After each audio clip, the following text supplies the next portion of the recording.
De actualidad. Hola oyentes de Radio Sefarad, hoy tendremos el gusto de hablar con dos de los mejores representantes del periodismo en español en Israel. Estamos hablando de Hannah Beris o Ana Jerosolimsky, como es su nombre original, uruguaya israelí, y también con Sal Emergui, español israelí, que también trabaja en medios de habla hispana en todo el mundo, incluyendo también a medios de España. Les dejamos con ellos.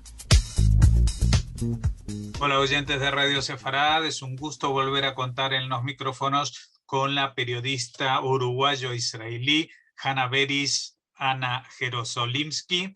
La de la doble identidad, ¿no, Jorge? Siempre. La doble identidad, exacto. Dos en una. Es directora de Semanario Hebreo y de Semanario Hebreo High de Uruguay, y que llega muchas veces aquí a España a través de la emisora Onda Cero y muchas otras emisoras en el mundo que no vamos a enumerar, pero seguramente la conocerán por alguno de estos dos nombres. Y la razón por la que te convocamos, Ana, es muy evidente estos días en Israel.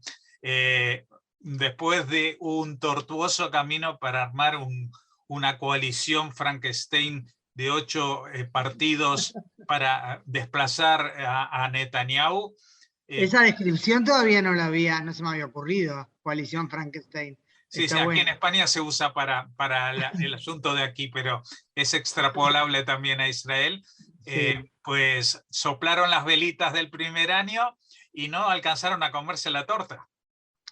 Casi. Una semana pasó desde que la Knesset votó la confianza al gobierno, fue el 13 de junio del año pasado, y este 20 de junio el primer ministro Bennett anunció, en realidad él junto con el canciller y primer ministro alternativo Yair Lapid, pero la decisión la había tomado Bennett, el primer ministro, que decidió ir a la disolución de la Knesset, del Parlamento, y al adelanto de las elecciones. Realmente solo un año y una semana, si bien todavía no está clarísimo qué día exactamente se disuelve la Knesset. Hoy ya se presentaron mociones para esa disolución, hay que ver cuándo se concreta, cuestión de días evidentemente.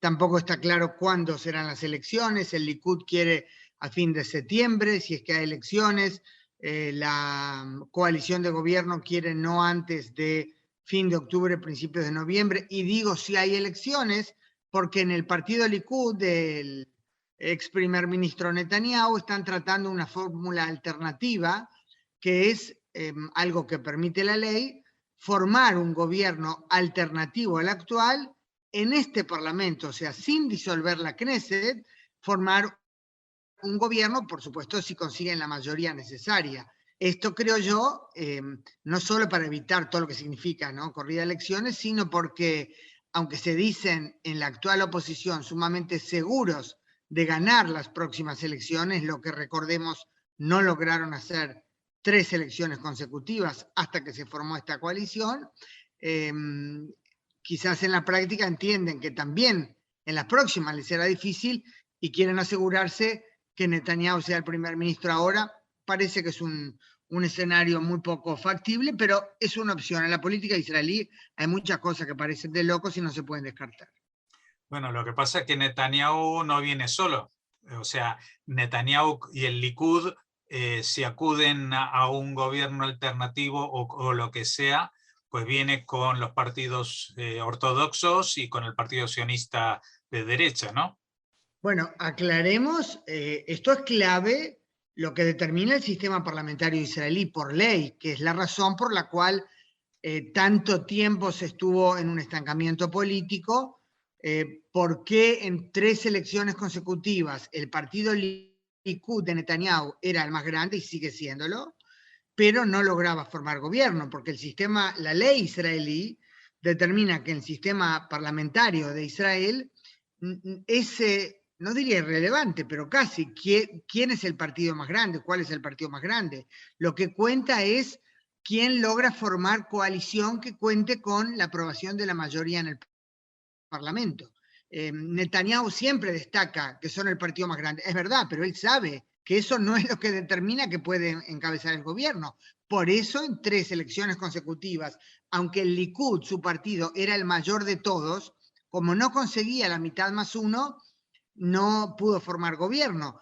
En las últimas elecciones fue notorio que en realidad la mayoría, no muy amplia, pero la clara mayoría de los escaños de la Knesset, según los resultados de las elecciones, eran de partidos o diputados que fueron a las elecciones dejando bien en claro que no querían un gobierno encabezado por Netanyahu.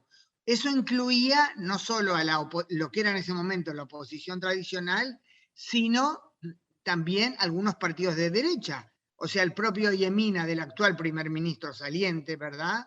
Que daba a entender, ¿verdad? Si bien ahí no se descartaba otras opciones, pero esa era la tendencia. El partido del actual ministro de Justicia, Guidón Sa'ar, Tikva Hadashah, la Nueva Esperanza, era categórico en que no querían Netanyahu al poder.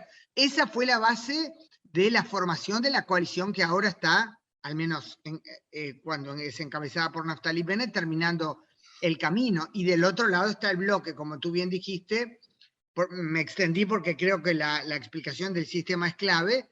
Claro que Netanyahu no está solo, está lo que se llama el bloque encabezado por Netanyahu, en el cual el Likud indiscutiblemente es, y todo indica seguirá siendo, el partido más grande, pero en total, con el partido así llamado sionismo religioso, digo así llamado porque creo que el sionismo religioso como ideología es algo mucho más amplio, que seguro hay muchos sionistas religiosos que no se sienten representados por ese partido de una línea de ultraderecha demasiado ultraconservadora y nacionalista, y los 2 partidos Haredim, los ultraortodoxos. O sea, está ese bloque encabezado por Netanyahu y del otro lado todos los que dicen no a Bibi, ¿verdad? Esa coalición tan multifacética, demasiado heterogénea, de 8 partidos, como bien sabemos, de izquierda, derecha, centro y un partido árabe islamista. Sí, lo que decías de que el partido más votado no necesariamente es el que gana las elecciones. En este último año tuvimos el caso de un partido que había sido muy poco votado, solamente 7 diputados de 120, y que tuvo como primer ministro a Bennett, ¿no?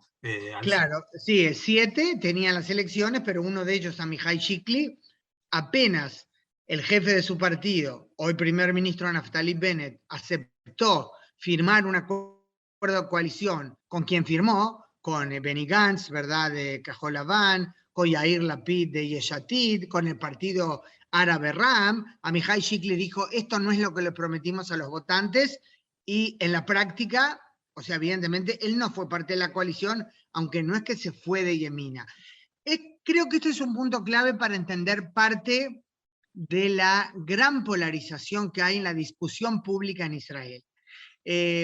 Aparte de los temas en parte ideológicos, en gran medida personales, discrepancias políticas sobre diferentes puntos, yo creo que gran parte, o no puedo dividirlo en porcentajes, ¿no? Pero sin duda parte de lo que explica esa, es difícil hallar la palabra exacta para describirlo, esa furia, quizás estoy exagerando, prácticamente odio político que expresa la actual oposición encabezada por el ex primer ministro Netanyahu respecto a Bennett, presentándolo a menudo como una persona despreciable en la que no se puede confiar, es el hecho que Bennett, es cierto que él dijo explícitamente ante cámaras que nunca estará en una misma coalición con Yair Lapid, al que ahora llama su socio, le dice de Mensch, ¿verdad? Un término en yiddish que significa como una persona de bien, digna, correcta.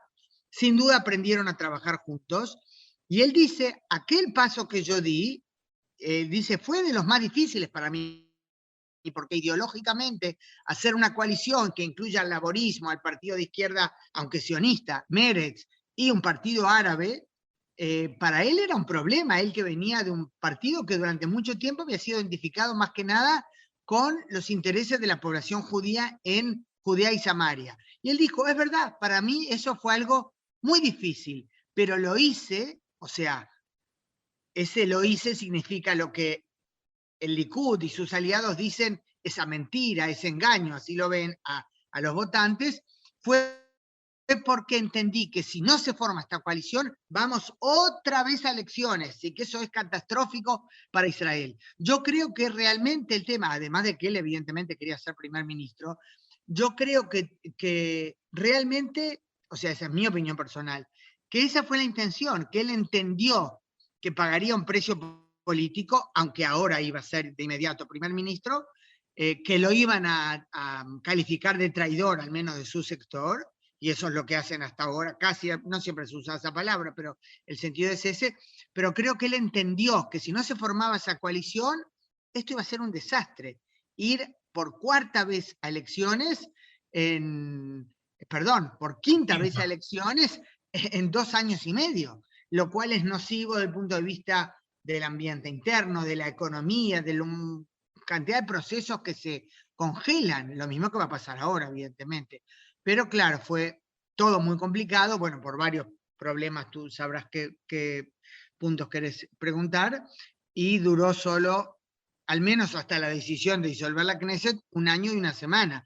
Claro que, de hecho, lo que podemos ver como un poco la continuación de este gobierno, porque recordemos, se disuelve la Knesset y el gobierno pasa a ser gobierno de transición, ya no encabezado por Naftali Bennett, sino por el hoy canciller y primer ministro alternativo Yair Lapid.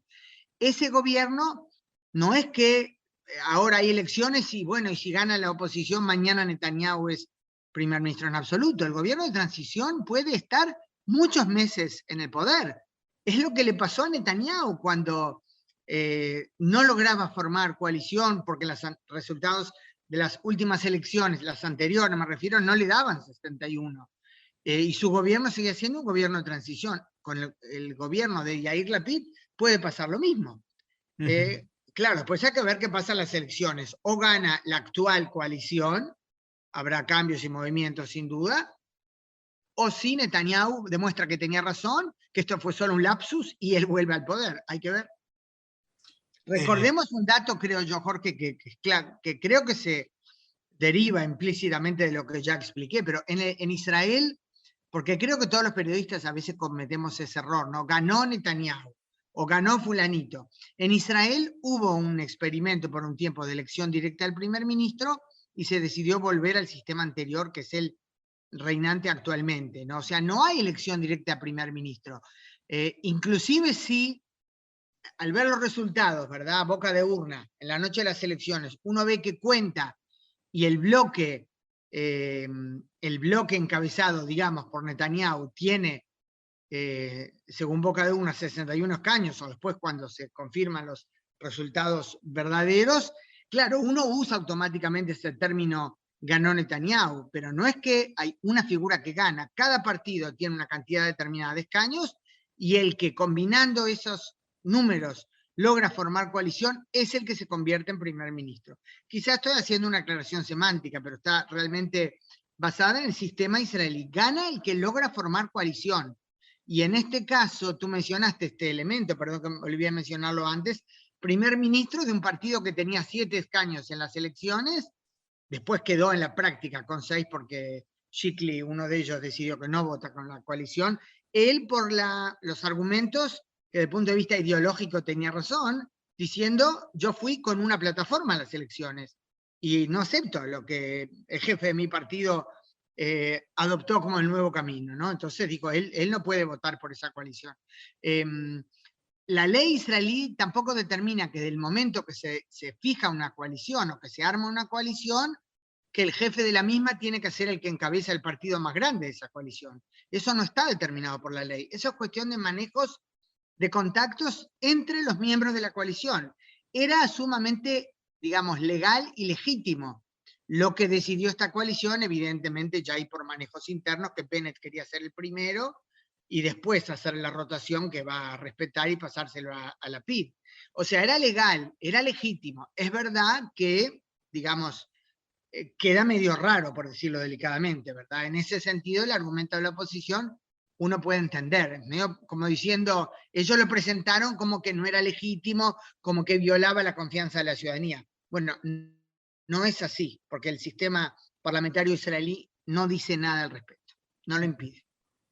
Y bueno, y hablando de los pactos, recordemos que el último gobierno de Netanyahu cayó, o Netanyahu convocó elecciones cuando le tocaba pasar el testigo al que iba a ser el primer ministro alterno, ¿no? Que había... Claro, Benny Gantz.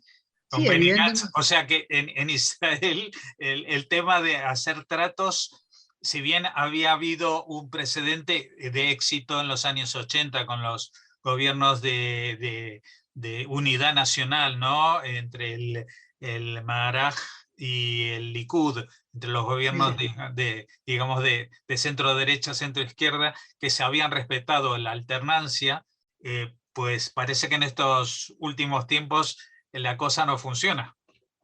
Bueno, aquel gobierno de unidad nacional, la verdad que fue un gobierno que tuvo grandes éxitos, me acuerdo, entre Itzhak Shamir y Shimon Peres, ambos que en paz descansen, con posiciones muy diferentes, pero que lograron, sin duda, lograron grandes éxitos en lo económico. Yo no lo generalizaría como que en Israel ahora no se cumplen los pactos, pero Netanyahu, sin duda, Netanyahu no cumplió lo que le había prometido a Benny Gantz. Eso estuvo clarísimo bastante rápido, que él no lo iba a cumplir. Benny Gantz al mismo tiempo quedó, que después como en hebreo hay una expresión, ¿no? Que quedó calvo por acá y por allá, ¿no? ¿Qué quiere decir? Él por un lado tenía la alianza en su momento con Yair Lapid, ¿verdad? Habían formado sus dos partidos un bloque, iban a ir juntos a las elecciones, o sea, fueron juntos a las elecciones, y al final Gantz, de hecho, dejó a Lapid y se sumó al gobierno de Netanyahu. Yo pienso que en este caso, quizás soy ingenua, pero yo pienso que él lo hizo también porque consideró que eso era para, digamos, salvar a Israel. En aquel momento consideró que si no ir otra vez a elecciones era malo para el país, algo similar a lo que hizo Bennett después. Pero claro, entonces él, de hecho, me cuido un poco con las palabras, pero traicionó a Yair Lapid en su momento, creo yo que convencido de que eso es lo que el país precisaba en ese momento, y después Netanyahu lo traicionó a él y no le cumplió el acuerdo de rotación. Ahora, de todos modos, a raíz de estos manejos que yo mencioné antes, que gente del Likud está tratando de evitar las elecciones, a pesar de que se dicen muy seguros de que las van a ganar, y buscar esa fórmula alternativa de un gobierno distinto, encabezado por Netanyahu, con este mismo parlamento. Gantz, se ve que hubo algunos diputados del partido de Gantz con los que hablaron, y Gantz dijo claramente, lo difundió en WhatsApp del partido, yo no lo vi, lo dijo oficialmente en la radio pública israelí, que ni hablen con gente del Likud sobre eso, porque con Netanyahu ellos no van. Bueno, muchas gracias, Hanna, por tratar de aclararnos este panorama que realmente yo creo que es difícil de entender para los propios israelíes que han vivido toda la vida durante todo este proceso, pero que realmente es una situación realmente singular en la política israelí, porque también mencionabas como Gantz hablaba de que lo hacía por el bien del país, y yo creo que Netanyahu en algún momento identifica el bien del país con su bien personal, es decir, un poco bueno, claro, ese como es un tema. el rey de Francia, ¿no? Que dice, si es bueno para mí, es bueno para Francia, pues lo que sea bueno para Netanyahu tiene que ser bueno para Israel y todo lo contrario, ¿no? Creo que eso me han dicho diferentes expertos, analistas de ciencias políticas con los que hablé en las varias elecciones pasadas, que es un fenómeno bastante conocido cuando uno se perpetúa, aunque sea democráticamente, como fue Netanyahu, no le robó el gobierno a nadie, siempre era porque, o sea, democráticamente podía hacerlo. Cuando uno se perpetúa demasiado tiempo en el poder, tiene esa psiquis según la cual hay una identidad, como bien dijiste, entre sus intereses y los del país. Acá hay un elemento, creo que complica un poco ese análisis psicológico, es el tema del juicio a Netanyahu, que yo creo que incidió mucho. Yo personalmente creo que Netanyahu fue un gran primer ministro en los primeros gobiernos, y en los últimos años yo personalmente creo que supeditó su agenda personal a la nacional. Por un lado está claro que él realmente considera que es el que mejor puede manejar los destinos de Israel por el bien de Israel. pero por otro lado tuvo actitudes que dejan muy en claro, en mi opinión, y lo digo con pesar, que digamos, no tomaba decisiones en base a lo que parecía evidente tenía que hacerlo mejor para el país. Postergó el tema de la votación de presupuesto para que no cumplir la rotación con Gantz, un montón de cosas así, realmente muy nocivas para Israel, creo yo. Por eso ahora también, y la verdad que no entiendo por qué no lo hicieron antes, dijeron que lo iban a hacer, ahora están con el tema de la propuesta de ley de impedir o prohibir que alguien imputado ante tribunales pueda ser candidato a primer ministro, ¿no? Es un problemón eso, porque tenía su lógica jurídica, digamos, moral, esa ley, discutible también, evidentemente, cuando asumió esta coalición, podía aprovechar su mayoría para hacerlo. Pero ahora acelerar el proceso para hacerlo es muy problemático. Es como el propio primer ministro Bennett dijo, yo no lo voy a votar, voy a dar libertad de votación a mi facción Yemina, pero yo no voy a apoyar ese proyecto de ley porque es cambiar las reglas de juego justo antes de las elecciones y no está bien. Tiene razón ahora y no entiendo por qué no lo hicieron antes si es que consideraban que eso era clave, ¿no? Bueno, lo dicho, hoy estamos consultando a los mejores expertos en este tema, pero me imagino que en las próximas semanas y meses vamos a tener que hacer nuevas consultas porque esto va a ir cambiando y aunque la votación, los resultados de las votaciones no creo que se alteren demasiado, porque la gente más o menos sigue votando lo que piensa, igual hay unas nuevas reglas de juego que se pueden utilizar para sacar adelante este nudo georgiano, ¿no? que tenemos, gordiano que tenemos en la política israelí. Muchas gracias, Hanna. Sabemos que estás muy ocupada con muchas consultas y muchas emisoras que quieren hablar contigo. Gracias por habernos atendido. Un abrazo grande, Jorge. Gracias por llamar. Hola oyentes de Radio Sefarad, tenemos el gusto de tener en los micrófonos desde Israel a Salem Mergui, periodista, corresponsal del periódico El Mundo, de la emisora de radio catalana RAC1, RAC, y colaborador también de la CNN. ¿Qué tal, Sal? Hola, ¿qué tal? ¿Cómo estás? Bueno, es evidente que hoy Israel está en los titulares de algunos periódicos, no por razones, digamos, bélicas, como suele ser habitual, sino por razones políticas, ¿no? Y que nos estamos acostumbrando a que los gobiernos de Israel no duran casi nada o se convocan elecciones. Creo que esta es la quinta elección en menos de 4 años, ¿no? Sí, así es la quinta elección, seguramente apunta la fecha, será el 25 de octubre o principios de noviembre, si no hay ninguna sorpresa, y serán elecciones las quintas desde las elecciones de la primavera del 2019, y es verdad que Israel es un país que debido al sistema político hay elecciones casi nunca un gobierno acaba sus días, pero en los últimos años, debido sobre todo al debate en torno a la figura de Netanyahu, pues sí que hay más elecciones y realmente está batiendo récords de tiempo, es decir, en 3 años y poco, 5 elecciones es una cifra de locos. Bueno, y 5 son también las claves que tú señalas en tu columna del periódico El Mundo como las definitivas para la caída de este gobierno, ¿no? ¿Cuáles serían? Sí, bueno, hay muchos más motivos, ¿no? Pero en primer lugar es evidente que el gobierno nació, hay que llevar el contexto, el gobierno nació en junio del 2021 después de 4 elecciones sin ningún tipo de decisión. Recordemos que Israel venía de un gobierno, entre comillas, de unidad, después de que Benny Gantz aceptó romper su principal promesa, pactar con Netanyahu debido a la crisis del coronavirus.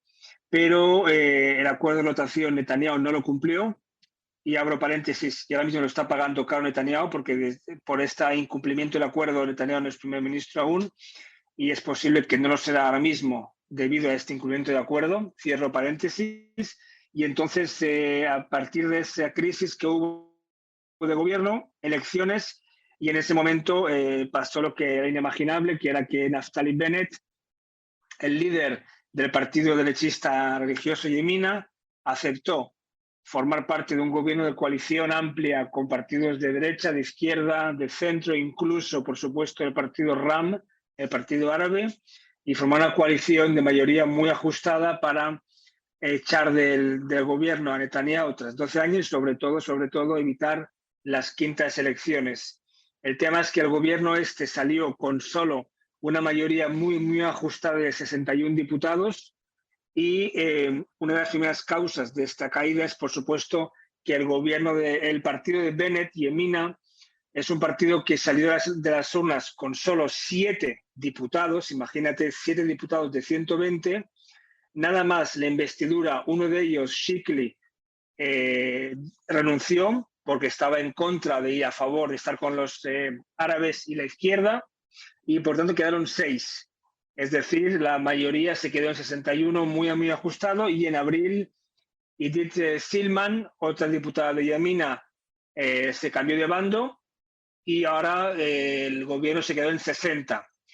Es un gobierno que puede gobernar, y gobernaba bastante bien, pero con 60 diputados en el Parlamento es una situación de parálisis total, teniendo en cuenta que de los 60 hay 4 de un partido árabe islamista, y es una coalición con gente de derecha y de izquierda, y por tanto cada votación era una guerra.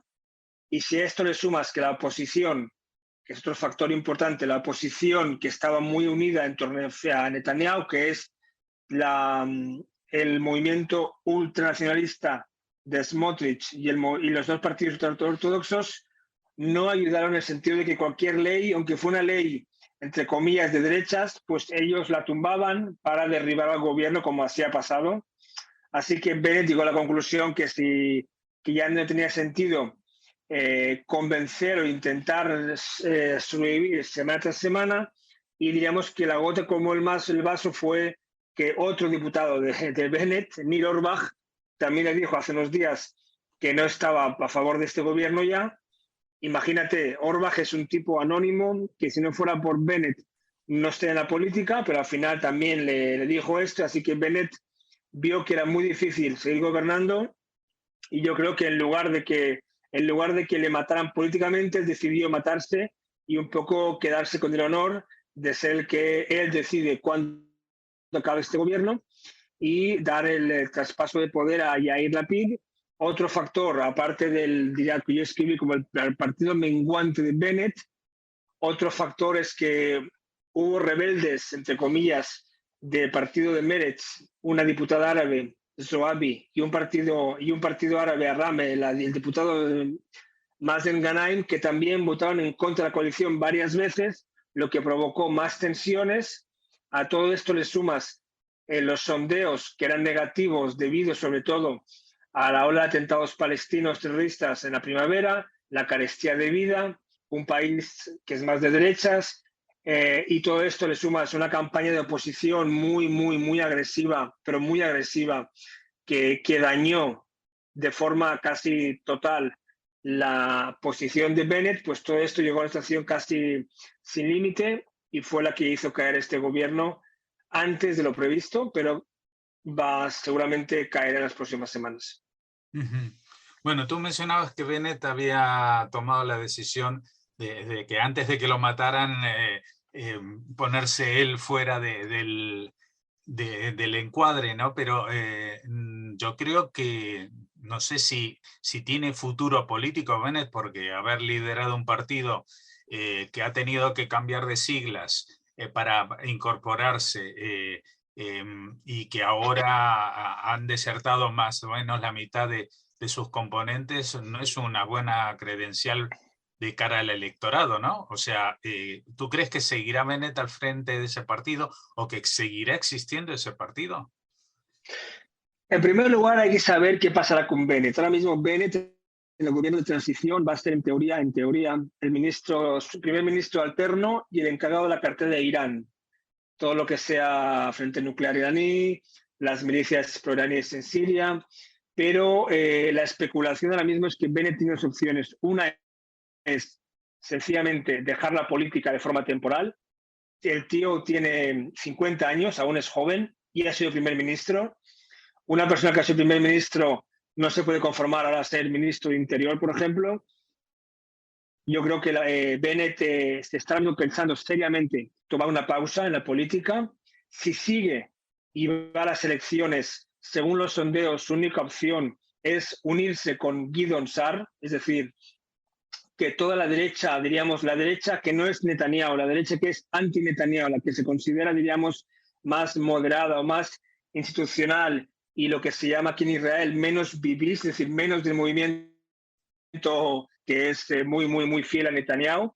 Es la única forma que Bennett podría sobrevivir a nivel político, porque según los sondeos de anoche, si se une con Sa'ar, sí que tendrían bastante fuerza. No sería tercera o cuarta fuerza, pero no sería, por supuesto, como los sondeos indican, que si va solo, se quedaría solo en 4 escaños, que es muy poco. Dudo que se presente solo con Yamina, porque ahora mismo Yamina es un partido roto, es decir, muchos han ido, ahora solo le queda fiel a un diputado que es Kahana, Matan Kahane, y luego está Ayelet Shaked, que es su socia eterna, pero que ahora mismo están en relaciones difíciles, pero que Shaked está a favor de un gobierno con Netanyahu ahora mismo, así que su situación política es complicada, pero sí, yo creo que o renuncia y deja la política un tiempo, o se une para seguir en el gobierno, en la política. Bueno, nos mencionabas también muchas deserciones de la coalición, también desde la izquierda, también desde Meretz, y hay encuestas, aunque son muy tempranas todavía, que apuntan a que Meretz podría rozar el mínimo para ingresar en la Knesset y desaparecer también. No, anoche los sondeos de anoche confirman la tendencia de que ahora mismo Meretz, si hay elecciones ahora mismo, no llegaría y no estaría en la Knesset. Es verdad que en las últimas elecciones pasó lo mismo y al final una campaña de desesperación, la gente, incluso gente de centro, votó a Meretz para que estuviera en el Parlamento. Ahora mismo la cosa es diferente. ¿Por qué? Porque ahora mismo Meretz, en primer lugar, llega tras un año en el gobierno, que es algo realmente inusual para Meretz, que ha estado en el desierto toda su vida, desde hace muchos años.